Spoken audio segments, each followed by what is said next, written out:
Olá, boa noite a todos que seguem a Casa do Caminho Simão Pedro aqui no seu canal do YouTube.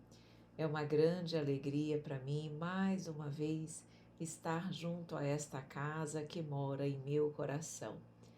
E mais feliz ainda estou por termos a oportunidade de conversarmos, de refletirmos hoje sobre a vida no mundo espiritual. É uma dúvida muito comum que, na verdade, acomete a todas as pessoas. Nós sempre nos preocupamos, refletimos e pensamos: o que acontece com o espírito após a morte? Para onde será que o espírito vai? Se é que ele vai para algum lugar? Como eles vivem? O que eles fazem? Eles se ocupam com alguma coisa? Então, saber como é a vida no mundo espiritual é um desejo, é uma preocupação, na verdade, de todos nós. Porque aqui estamos na matéria, mas sabemos que no momento certo, na hora certa, todos nós iremos desencarnar. Todos nós precisaremos fazer essa passagem. Então, é claro que, conquanto nós não estejamos a todo momento nos preocupando com isso, já que estamos na matéria e precisamos viver na matéria enquanto aqui estivermos, não devemos deixar para depois ou apenas para os momentos finais da nossa existência o pensar sobre o amanhã. Então, nós vamos hoje exatamente refletir sobre esses pontos. Para onde pode ir ou irá o espírito? O que nos diz a doutrina espírita sobre isso? Como os espíritos vivem, o que eles fazem? Enfim, vários aspectos interessantes acerca da vida espiritual. Nós teremos hoje a oportunidade de comentar.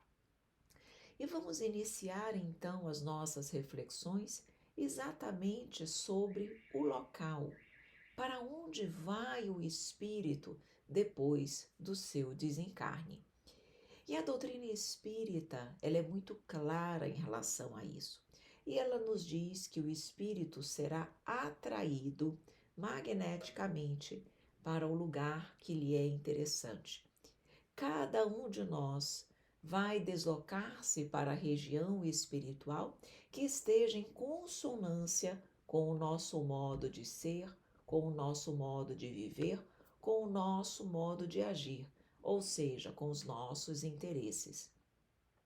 Portanto, meus queridos amigos, nós já estamos aqui tendo a condição de compreender por que é tão importante, mesmo na vida material, nós já começarmos a pautar a nossa existência por algo além do mundo material. Porque se os nossos interesses, se o nosso coração, se os nossos pensamentos estiverem voltados única e exclusivamente para o mundo material, assim nós continuaremos no plano espiritual. Seguiremos os nossos interesses. O Evangelho segundo o Espiritismo, sobre o tema, nos traz uma informação bem interessante e eu vou ler para vocês.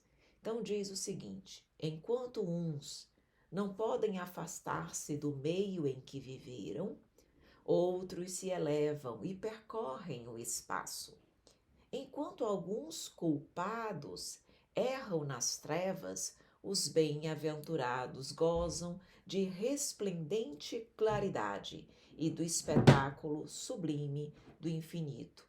Vejam então aqui que nessa passagem do Evangelho ela já nos mostra três situações.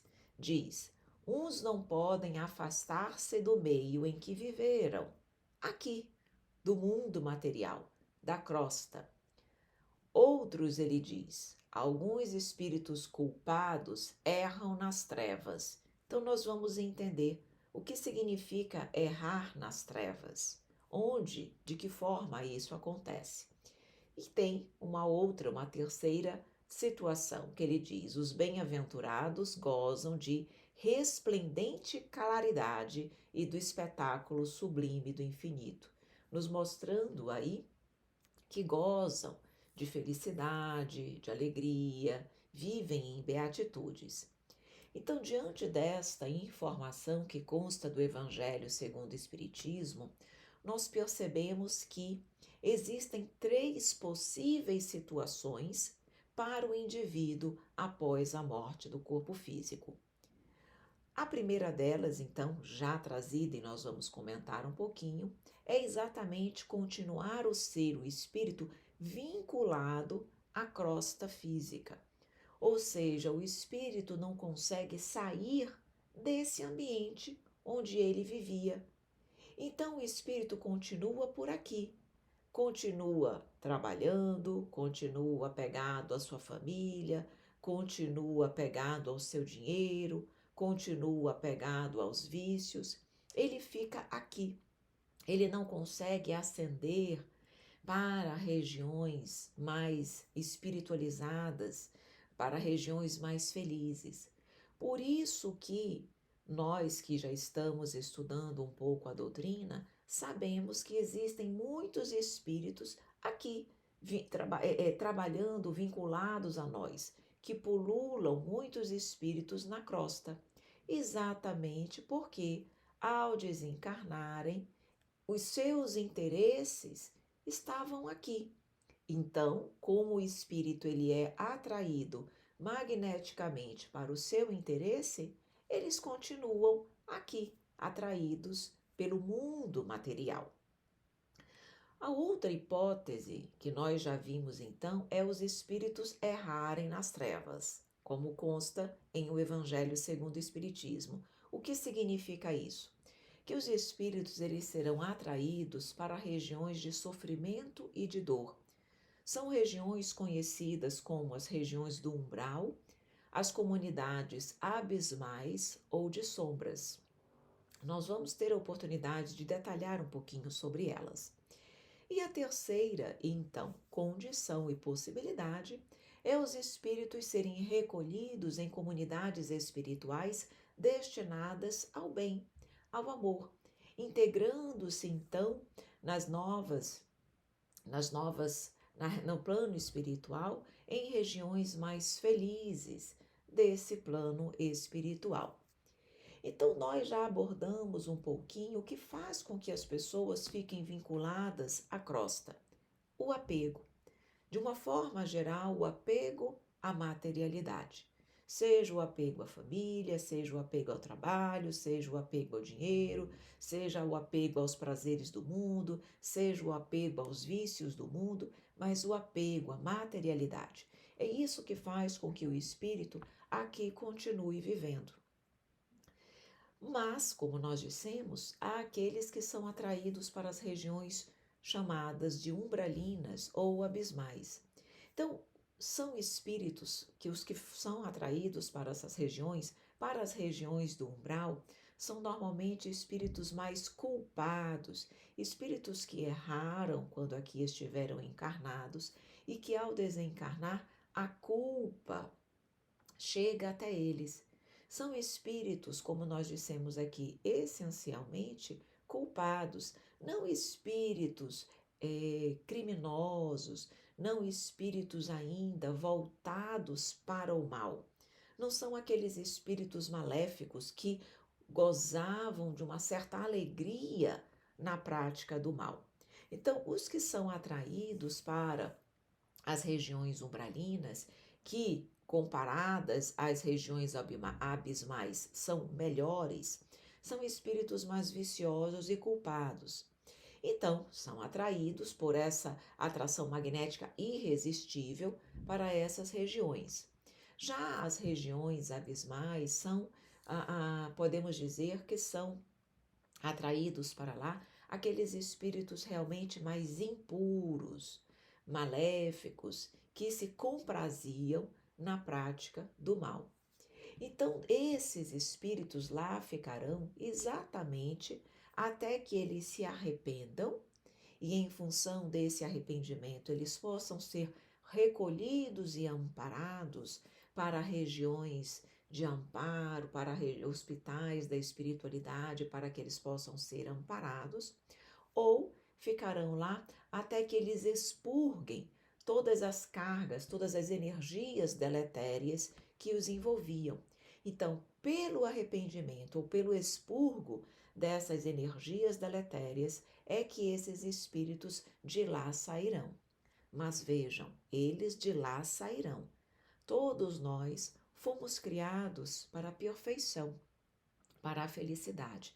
Então, esses espíritos não permanecerão nesses ambientes de sofrimento e dor eternamente.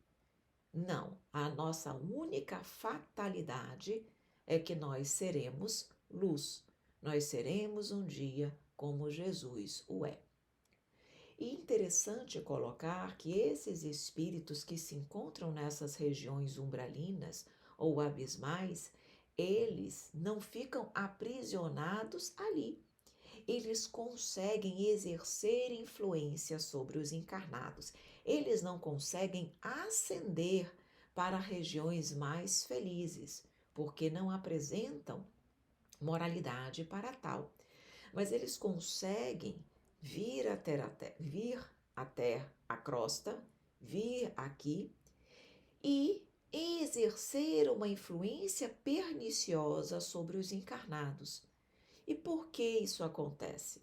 Porque aqui na Terra ainda há o predomínio das paixões inferiores. O psiquismo da humanidade terrestre ainda é muito inferior. E em função disso, em função dessa inferioridade, em função desses pensamentos pouco elevados, a psicosfera da Terra, ela é ainda negativa. Então, o padrão vibratório da Terra é muito próximo, é muito similar ao das regiões umbralinas e trevosas. Por isso, os espíritos que habitam essas regiões conseguem vir para cá, influenciarem negativamente os espíritos encarnados, obsediarem os espíritos encarnados e retornarem para as regiões umbralinas ou trevosas, abismais. E vejam, reforço, eles conseguem vir para cá, mas eles não conseguem ascender para as regiões mais felizes. Bom, como nós dissemos, existem os que ficam presos à crosta terrestre, existem os que são atraídos magneticamente para essas regiões de sofrimento e dor, e existem aqueles que têm condições de seguirem para as comunidades devotadas ao bem. São aquelas pessoas que tiveram uma vida mais enobrecida, mais espiritualizada, em comunhão com Deus, procurando viver e fazer o bem quando aqui estavam. São aquelas pessoas que viviam no mundo, mas não eram do mundo. Sabiam aproveitar o seu tempo aqui na crosta para elevarem-se moralmente. Então, pelo modo como nós nos conduzirmos na terra, nós seremos conduzidos no céu. Quanto mais puros, bondosos, caridosos, humildes, pacientes, serenos nós formos durante a vida material, certamente mais felizes seremos após a nossa desencarnação. Agora há uma informação importante que nós precisamos dizer. Para que nós possamos adentrar nessas regiões, nessas comunidades devotadas ao bem, que são as colônias espirituais, as cidades espirituais, nós precisamos apresentar um patamar mínimo de moralidade. Então, para que nós possamos habitar, ter acesso a essas comunidades, precisamos ter um mínimo de evolução. Por isso que não basta eu querer ir para uma região assim. Eu preciso apresentar a condição de moralidade, de evolução, de depuração espiritual para isso.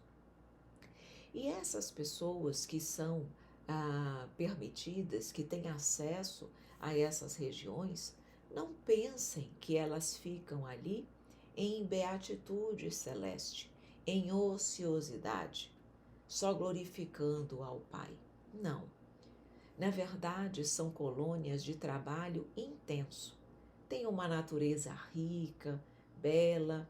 Lá os espíritos já reconhecem Deus, procuram realmente viver seguindo as suas leis, segundo os seus princípios.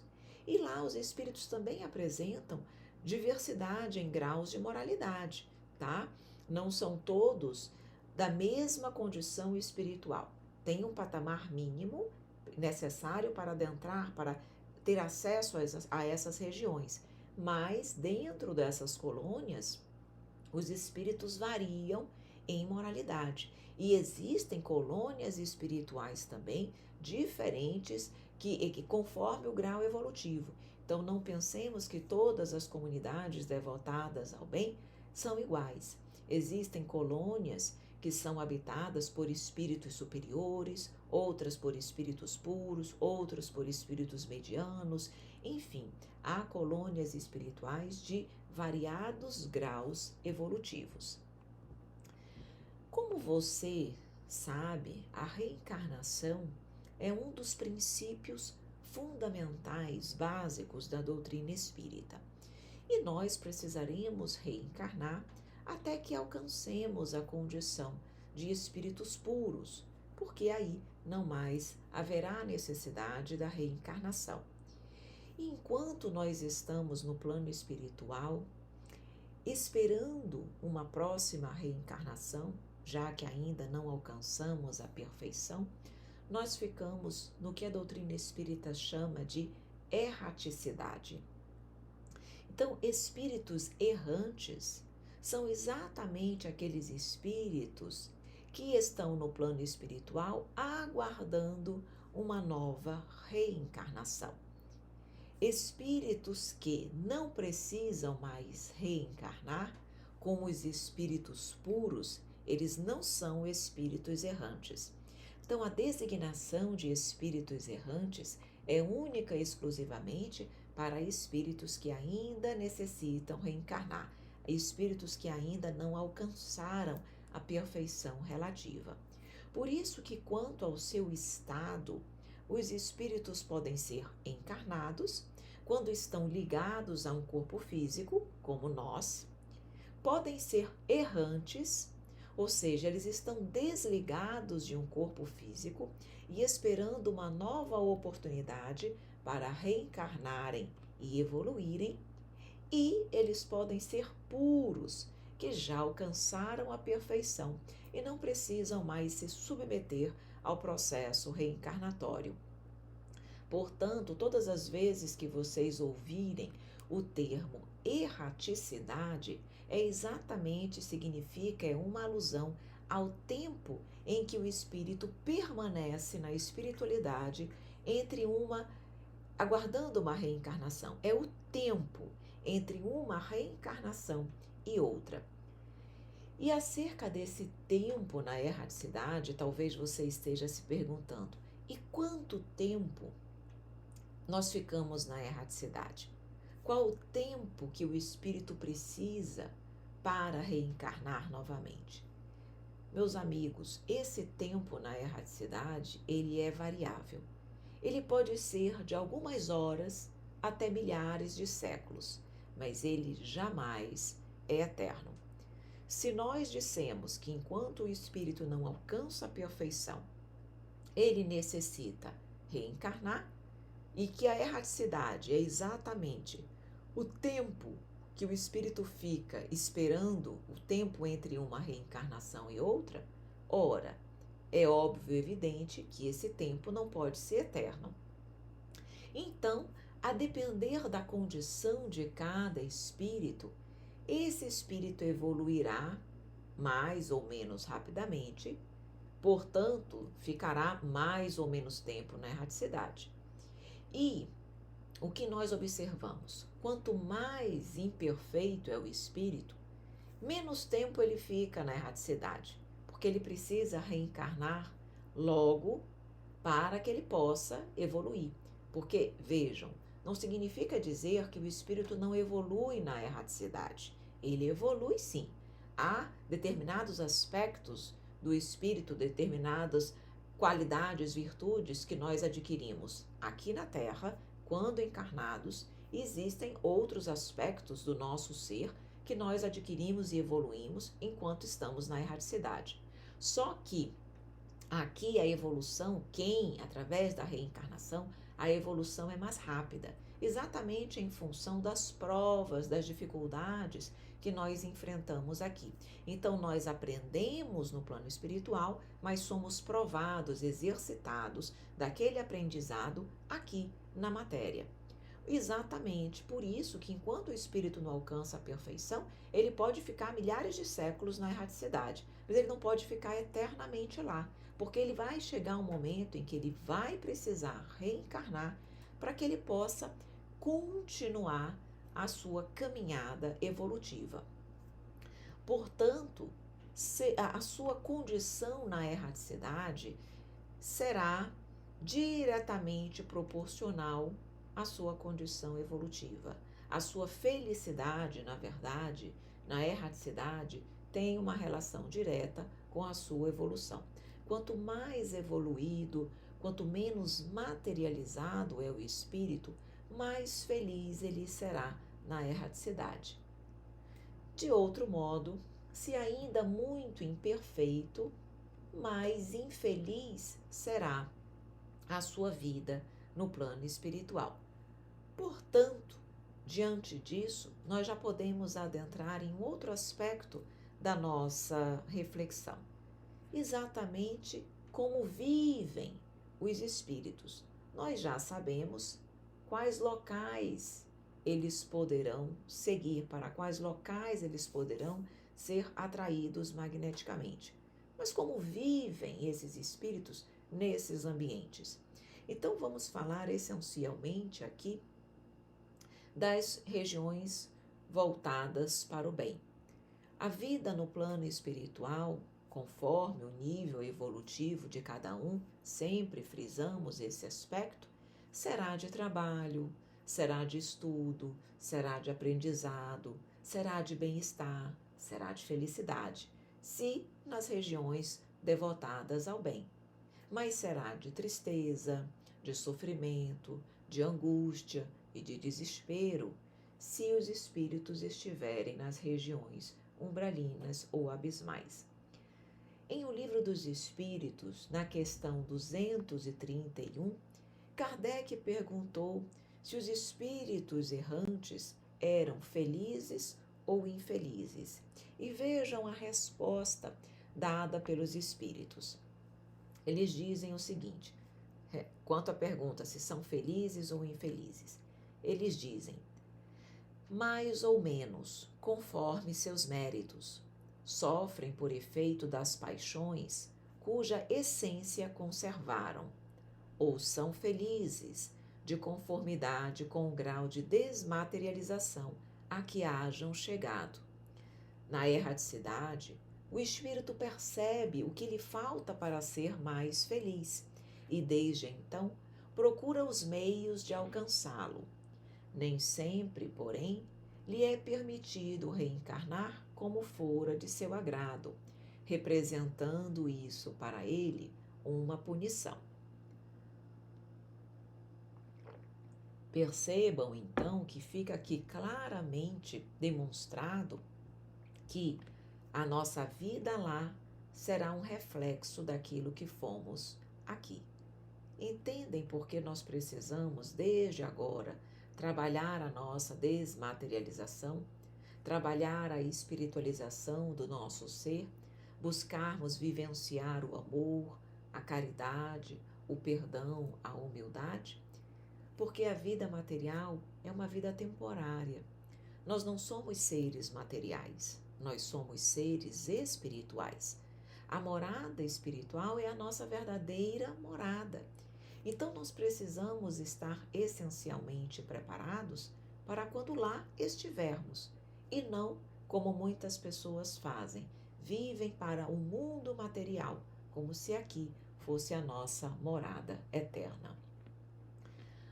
Um outro aspecto muito interessante que as pessoas normalmente têm dúvidas é no que tange às sensações dos espíritos no plano espiritual. Ou seja, será que os espíritos sentem dor, frio, calor? Como é a sensação dos espíritos, já que eles não têm mais o corpo físico? Então, essa questão também é abordada pela doutrina espírita na questão 256 de O Livro dos Espíritos.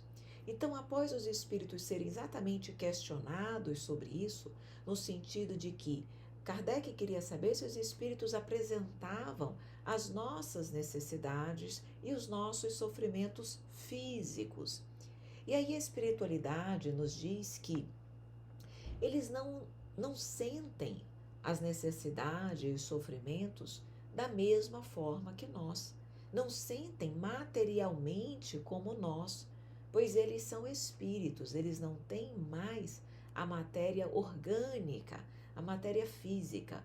Então é o nosso corpo que sente fome, é o nosso corpo pelos nossos nervos que sente dor. O corpo perispiritual, ele é formado de uma matéria sutil. Ele não tem as mesmas necessidades e as mesmas sensações do corpo físico. Só que isso não significa dizer que eles não tenham sensações. No plano espiritual, todas as sensações que o corpo perispiritual pode ter decorre daquilo que está na mente do espírito. Todas as sensações, todos os sofrimentos experimentados pelos espíritos no plano espiritual têm sua causa na mente. A mente, portanto, é a sede de todas as sensações, boas ou negativas, que os espíritos digam sentir. E por que isso, meus queridos amigos? Quando nós estamos estudando sobre as propriedades do corpo perispiritual, nós sabemos que o corpo perispiritual tem uma propriedade plástica. E essa propriedade plástica significa que, pela força do pensamento e da vontade, nós podemos plasmar, moldar, transformar o nosso corpo perispiritual para aquilo que nós pensamos, pelo poder do pensamento e da vontade. Portanto, se o espírito mentalmente acredita estar com dor, esse é o seu pensamento, essa é a sua vontade. Então, ele imprime isso no corpo perispiritual. E o corpo perispiritual vai sentir fome, ou frio, ou calor, ou dor. Se o espírito mentalmente acreditar que ele está com o braço machucado e que o seu braço está sangrando e que ele está sentindo dor, é exatamente isso que vai acontecer. Pela propriedade plástica, ele vai plasmar no corpo perispiritual o braço machucado, ensanguentado, e ele vai sentir a dor. Mas percebam que não é a mesma dor do corpo físico. Quando nós estamos com o braço machucado, não adianta eu pensar que o meu braço está sadio para que assim aconteça. Ele precisa realmente passar por todo um processo de tratamento para recuperar-se, diferentemente do corpo perispiritual. Eu posso estar pensando que o meu braço está com dor, mas ao ser esclarecida de que tudo está na mente, eu posso pensar que o meu corpo perispiritual está saudável, equilibrado, bom, sem qualquer lesão, e aí o meu corpo perispiritual volta à sua forma normal, sadia. Percebam então que o espírito pode sentir frio, dor, calor, pode sentir isso, mas é de uma forma diferente, porque tudo, como nós dissemos, na realidade, todas as sensações têm causa na mente. Todas as sensações que digam respeito todas as sensações que digam respeito aos espíritos têm sua sede na mente. Portanto, se eles lembrarem do corpo físico, das dores do corpo físico, eles pensam e imprimem isso no corpo perispiritual. Uma outra abordagem interessante acerca da vida no plano espiritual é no que se refere à alimentação. Nós estávamos falando ali de fome, frio, dor, calor. Então, os espíritos se alimentam? Será que os espíritos sentem fome? Como nós dissemos, tudo depende da evolução do espírito. Nós estamos num outro corpo, num corpo perispiritual. Quem precisa da alimentação material é o corpo físico, o corpo perispiritual não. Só que nem todos os espíritos desencarnados têm esse entendimento. Então, nós precisamos ali dizer que a questão da alimentação varia muito conforme a evolução do espírito. Claro que o corpo perispiritual, sendo formado de uma matéria muito mais sutil, ele tem uma condição diferente. Eu não posso alimentar o meu corpo perispiritual com os mesmos alimentos da matéria. É claro que mesmo os espíritos que precisam de alimento, que sentem fome em função da sua condição evolutiva, vão ingerir alimentos mais fluídicos, porque o corpo perispiritual deles é mais fluídico. Então, nós precisamos ajustar, adequar o alimento à condição do espírito. Então, mesmo que eu plasme, nós vamos ver como isso é possível, mesmo que exista uma carne no plano espiritual, aquela carne não é formada da mesma matéria da carne que nós conhecemos aqui, da carne bovina ou suína, enfim, da carne, da mesma matéria grosseira que nós conhecemos aqui. Se lá um espírito comer uma carne, é uma carne feita com fluidos mais etéreos, com a matéria mais fluídica e mais etérea. À medida que o espírito evolui, ele não vai mais sentindo necessidade dessa alimentação, nem de caldos, nem de frutas, nem de sopas. Esses alimentos mais materiais mesmo, só os espíritos mais imperfeitos é que necessitam. À medida que nós vamos nos elevando, os alimentos vão ficando mais fluídicos, até que nós, na verdade, chegamos a um patamar, que é o patamar dos espíritos mais elevados, onde eles já não ingerem mais nada. A alimentação se faz pela respiração e pela absorção cutânea. Retiram do fluido cósmico universal a energia necessária para se alimentarem e repararem as células do corpo perispiritual. Então, através da respiração, eles estão se alimentando e através também dessa absorção dos fluidos da psicosfera, do fluido cósmico universal, como nós falamos da absorção cutânea, eles se alimentam. Então, não precisam ingerir mais nada. Nas regiões do plano espiritual mais próximas à crosta terrestre, onde os espíritos ainda sentem muito forte as necessidades, as mesmas necessidades do plano material, essa alimentação precisará, essa ingestão de alimentos ainda acontecerá. Se você quiser saber um pouquinho mais sobre a alimentação dos espíritos, são muito interessantes as informações trazidas no livro Nosso Lar. Lá o espírito André Luiz explica muito detalhadamente a questão da alimentação. Nós temos a oportunidade de compreender as modificações que a colônia precisou passar no que tange à alimentação, que no passado a alimentação era mais materializada e aí os espíritos foram sendo orientados, claro que precisou-se de um tempo para isso, mas eles foram sendo auxiliados a diminuírem a alimentação mais materializada para alimentos mais fluídicos e também no que tange a absorção através da respiração e da absorção cutânea. Então, que nós possamos também, desde já, começarmos a nos espiritualizar. Precisamos nos alimentar para mantermos o nosso corpo físico, mas nós não fomos feitos unicamente para comer. Nós precisamos da alimentação, sim, mas vamos comer com moderação, com equilíbrio, porque isso também é uma das coisas que faz com que os espíritos fiquem presos à matéria. Aqueles espíritos que são ainda essencialmente vinculados, presos à gula, à alimentação excessiva. Então, tudo com equilíbrio é o ideal. Vamos abordar agora no que concerne à locomoção dos espíritos. Será que os espíritos se locomovem como nós, através da utilização das pernas, normalmente?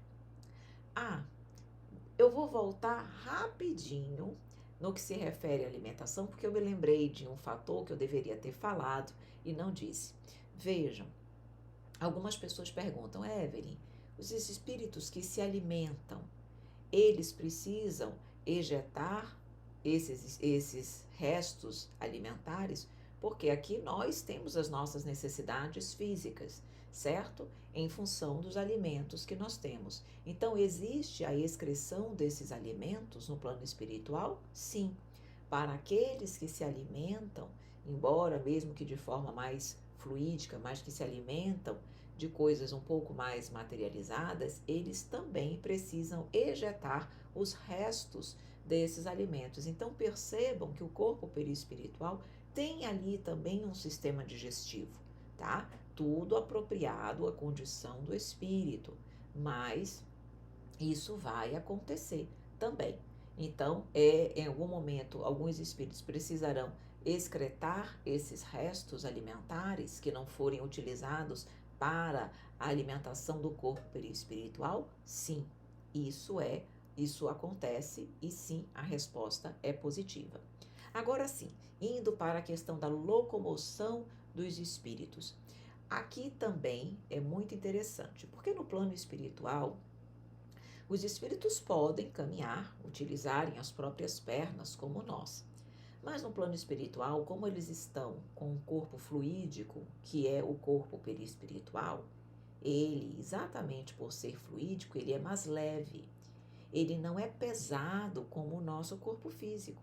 Então, se ele é mais leve, ele pode volitar, ele pode desligar-se do chão, do solo, num processo de volitação do corpo perispiritual, que é voar.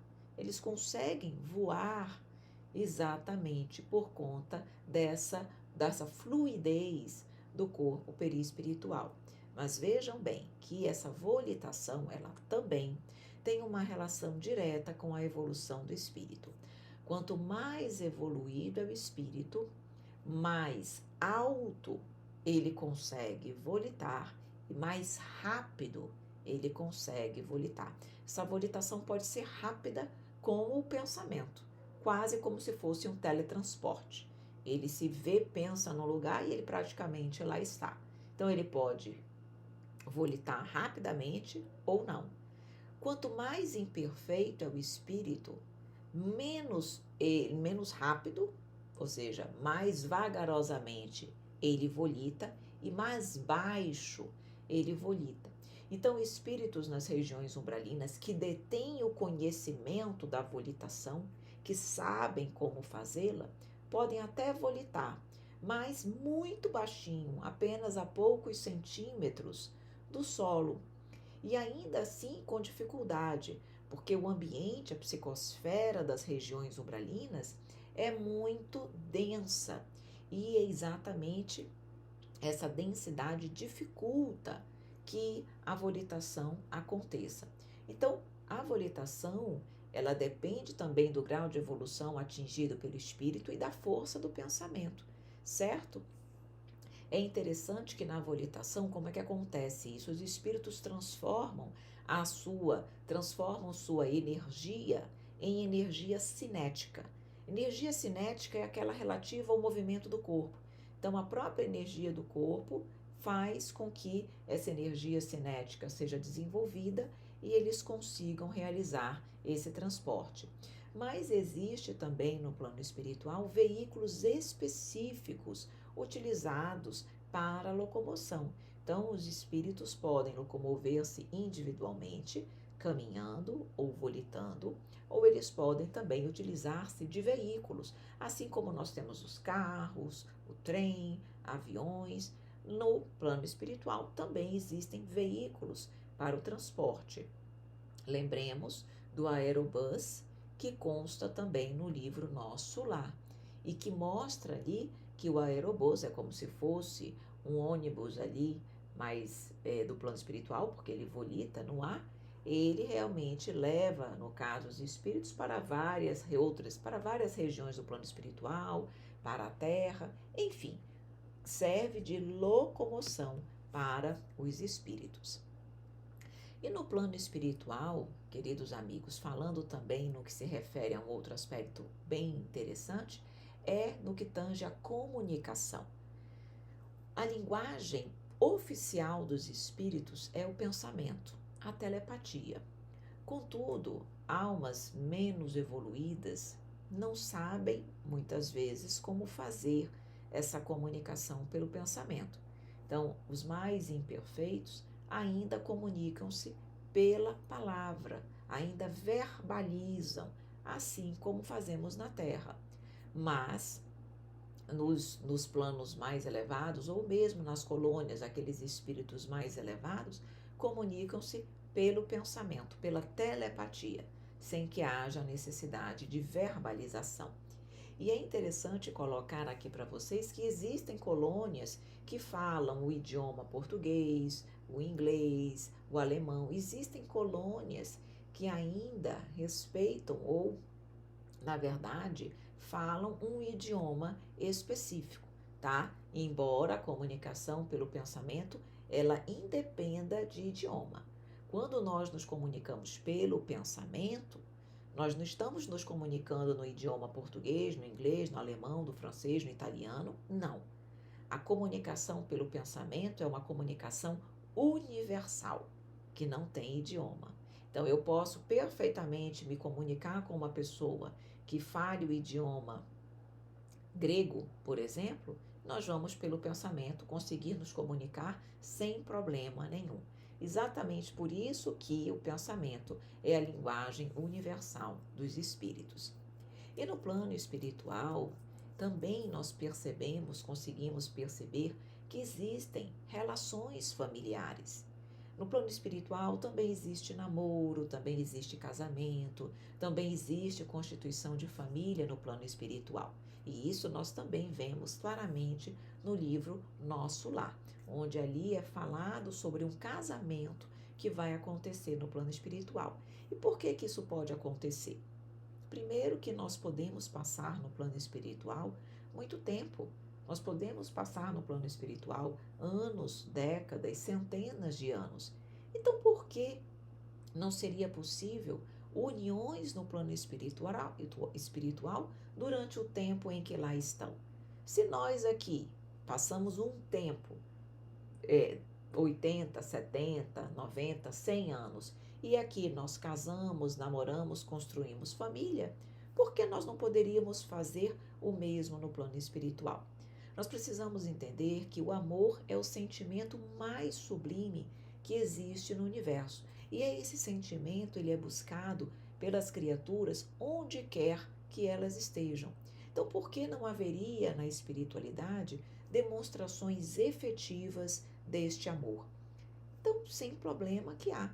Principalmente quando o tempo na erraticidade é relativamente grande, mais natural ainda compreender que existam essas uniões no plano espiritual, tá? Então, a resposta para esse questionamento, ela é positiva, assim como existem as relações de amor no plano material, existem as relações no plano espiritual, ok?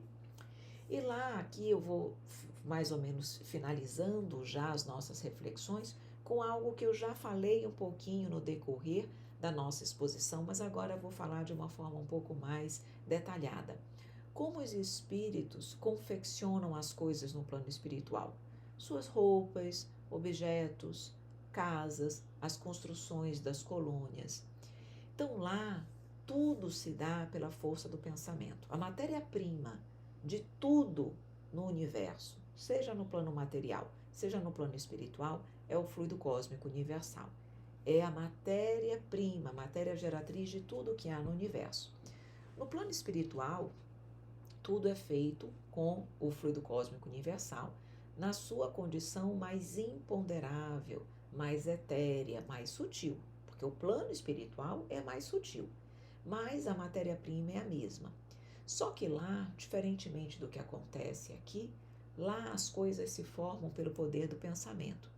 Então, uma roupa, um objeto, uma casa, uma colônia, é tudo pela força do pensamento. Eu penso e quando eu penso, eu imagino um exemplo.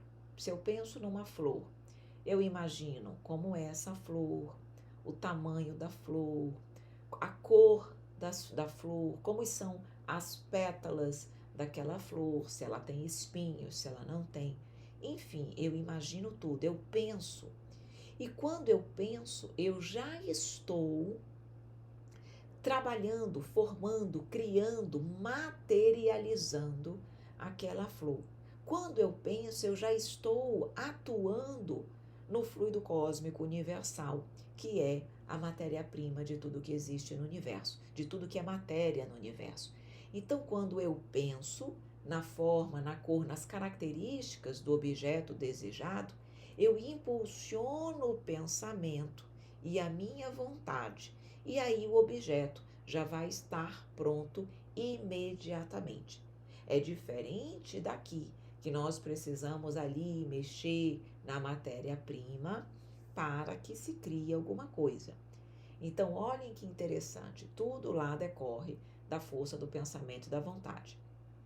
Há espíritos que nem sabem como fazê-lo e fazem. Há espíritos que já se veem com uma determinada roupa, por exemplo, a roupa que estavam usando antes de desencarnarem ainda no plano da matéria. Se veem lá com a mesma roupa, nem sabem como isso aconteceu.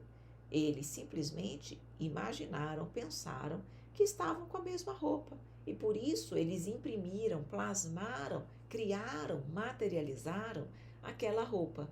Então, embora eles não saibam como fizeram pela força do pensamento e da vontade. Porque o pensamento é força criadora e a vontade é exatamente a força propulsora. Então, unindo estas duas forças, podem os espíritos construírem tudo no plano espiritual e no plano material também.